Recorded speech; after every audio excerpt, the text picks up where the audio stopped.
வணக்கம் மக்களை, சற்றுமுன் கிடைத்த மிக முக்கிய தகவல் ஒன்றை பார்க்க போகிறோம். அன்புமணி தலைவர் பதவியில் இருந்து நீக்கப்பட்டதற்கு இதுதான் காரணம்.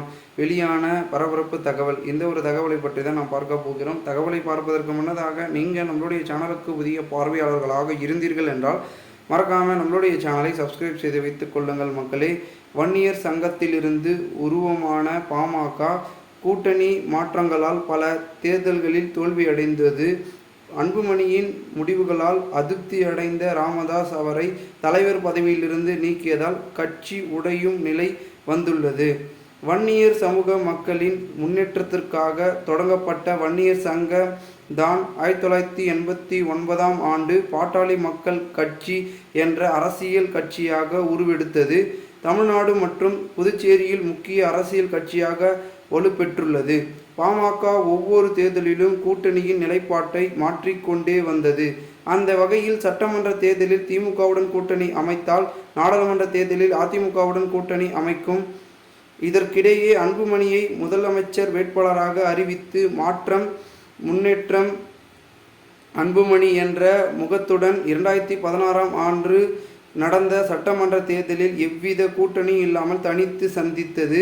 தமிழகம் முழுவதும் 234 தொகுதிகளில் பாட்டாளி மக்கள் கட்சி போட்டியிட்டது. ஆனால் இந்த சட்டமன்ற தேர்தலில் எந்த தொகுதிகளிலும்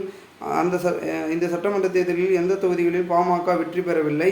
இதனையடுத்து 2019ஆம் ஆண்டு நாடாளுமன்ற தேர்தலில் அதிமுகவுடன் கூட்டணி அமைத்து அப்பொழுது பாமக போட்டியிட்ட 7 இடங்களிலும் தோல்வியை தழுவியது. அடுத்த கட்டம் 2021ஆம் ஆண்டு சட்டமன்ற தேர்தலிலும் அதிமுக பாஜக கூட்டணியில் இடம்பெற்றிருந்த பாமக 2024ஆம் ஆண்டு நாடாளுமன்ற தேர்தலில் பாஜக அணியிலிருந்து தேர்தலை எதிர்கொண்டது. ஆனால் இந்த தேர்தலிலும் பாமக போட்டியிட்டு அனைத்து தொகுதிகளிலும் தோல்வியை தழுவியது. இதற்கிடையே பாமக தலைவராக இருந்த ஜி.கே. மணி அப்பதவியில் இருந்து நீக்கப்பட்டு பாமக தலைவராக அன்புமணி ராமதாஸ் நியமித்தார். ராமதாஸ் இதன் காரணமாக பாமகவின் தேர்தல் கூட்டணி தொடர்பாக அன்புமணியே முடிவு எடுத்து வந்தார். அந்த வகையில் அன்புமணியின் கூட்டணி தொடர்பான முடிவு கட்சியின் நிர்வாகம் நடவடிக்கை ராமதாஸுக்கு பிடிக்கவில்லை என கூறப்பட்டது. குறிப்பாக கடந்த நாடாளுமன்ற தேர்தலின் போது அதிமுக கூட்டணியில் இணைய ராமதாஸ் விரும்பிய நிலையில் அன்புமணி பாஜக கூட்டணியில் இணைந்தார். இதுவே அதிமுக கூட்டணியில்